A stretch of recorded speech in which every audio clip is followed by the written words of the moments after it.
Hi hello, কি অবস্থা সকলের। আজ আমি ঘুরতে এসেছি আপনাদের সকলের পরিচিত একটি জায়গা, যেখানে এই বছর সবচাইতে বেশি ইফতার আয়োজন করা হয়েছে, গুলিয়াখালী সমুদ্র সৈকত। এখানে কি শুধু ইফতার আয়োজনই করা হয় নাকি অন্য অনেক কিছু করা হয়? তা আজ আমি আপনাদেরকে ঘুরে ঘুরে দেখাবো এই গুলিয়াখালী সমুদ্র সৈকতে কি কি হয়।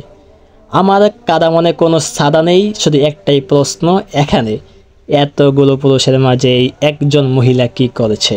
আমি যতটুকু ধারণা করতে পারছি, এই মহিলা তাদেরকে এখানে ট্যুর দেওয়ার জন্য নিয়ে এসেছে। কি সুন্দর একটি পরিবেশ এই গুলিয়াখালীর সমুদ্র সৈকত, কিন্তু আপনি এখানে প্রতিটি জায়গায় লক্ষ্য করবেন ময়লা আবর্জনা। কিন্তু এই ময়লা আবর্জনাগুলো কোত্থেকে এসেছে?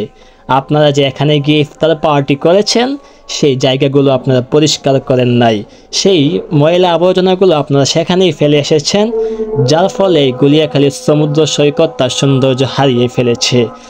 এই বাঙালি জাতি এক অকৃতজ্ঞ জাতি, এক অপরিচ্ছন্ন জাতি, যারা পরিষ্কার পরিচ্ছন্ন থাকাকে পছন্দ করে না।